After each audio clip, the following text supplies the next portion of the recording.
Na 4b, ele pede para a gente determinar um alfa que pertence ao intervalo 0 a 2π, tal que o fluxo desse alfa, acho que ele botou alfa 0, seja igual a 2. Então vamos lá. No lugar do fluxo, eu vou colocar o que é o fluxo. O fluxo é A vezes B vezes o cosseno de alfa 0. Isso aqui tem que ser igual a 2. A vezes B a gente já viu que vale 4. Então 4 vezes cosseno de alfa 0 tem que ser igual a 2. E aí eu passo 4 dividindo, e aí a gente tem que o cosseno de alfa 0 tem que ser igual a 2 dividido por 4, que é a mesma coisa que meio. Beleza? Tá. Já que a gente está no intervalo de 0 a 2π, tem uma função, vou escrever aqui. Tem uma função que a gente pode aplicar aqui, que é a função arccosseno. Ela é a função contrária da função cosseno. A palavra arc vem o arco cujo cosseno é, por exemplo, nessa função aqui a gente vê que o cosseno do alfa é meio. Isso é a mesma coisa de dizer que alfa é o arco cujo cosseno é meio. Ou seja, ela é a função inversa do cosseno. Como ela é a função inversa, se eu aplicar essa função dos dois lados, olha o que acontece. Vou colocar aqui arc cosseno de cosseno de alfa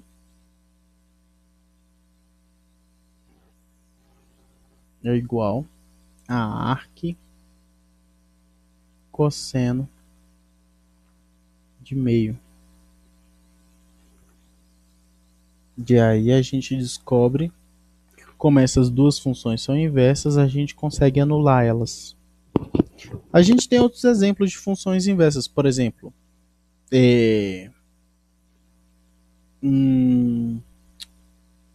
a função raiz e a função quadrado. Essas duas são funções inversas. Você tirar a raiz. Se você tirar a raiz e depois elevar ao quadrado, vai dar o mesmo valor. Você pode também inverter, né? Por exemplo, primeiro tirar o quadrado e depois fazer a raiz. Isso aqui, a princípio, dá a mesma coisa. São funções que se anulam. E aí, como a gente está nesse intervalo, essas duas funções se anulam, e aí a gente encontra que o alfa 0 é o arco cujo cosseno é meio. E aí você tem que se lembrar de qual arco poderia ser, qual é o arco cujo cosseno é meio. Se você relembrar daquela tabela que geralmente o pessoal decora, que é 1, 2, 3, 3, 2, 1, o cosseno, o arco cujo cosseno é meio, ele é o 60 graus, né? Vou até fazer aqui a tabelinha, fazer a primeira vez aqui. Seno, cosseno, vou fazer a tangente não. 30, 45 e 60. Aí você 1, 2, 3, 3, 2, 1. Tudo sobre 2. Raiz onde não tem 1.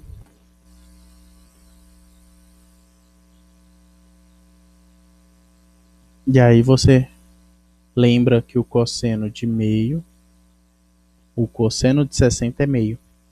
Então o arco cujo o cosseno é meio é 60. Então o alfa 0, Eu poderia escrever 60 graus, mas normalmente a gente usa os ângulos em radianos. Então vou escrever ele em radianos, que é π sobre 3. Beleza? Esse é o arco, cujo cosseno é meio. Ah, deixa eu ver. Ah, ele tá falando de 0 a 2π, né? Aí eu não fui feliz, não. Tem outros ângulos cujo cosseno também é meio. Já que é a volta inteira, eu tava pensando que era só a metade da volta. Então não poderia aplicar esse arquicosseno, não. Que é só metade da volta, né? Beleza. A gente tem esse outro ângulo aqui embaixo. O ângulo de cima aqui é o 60. O ângulo de 60 graus.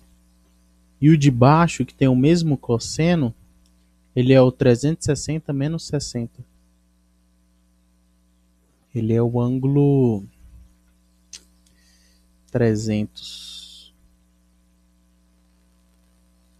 Então é o 300 e o 60. Então aqui tem que ter um ou. O ângulo 300 deve ser π 5 sobre 3. Isso. Beleza. Acho que eu não fui muito feliz nessa parte de escrever arquicosseno. Porque você só pode aplicar a função arquicosseno quando você tem a garantia de que o ângulo está entre 0 e π. E aqui a gente não tem a garantia. Como não tem a garantia, aí você tem que analisar mesmo pelo ciclo trigonométrico. Beleza? Então, realmente, a solução é essa aqui. 60 ou 5π sobre 3. Beleza?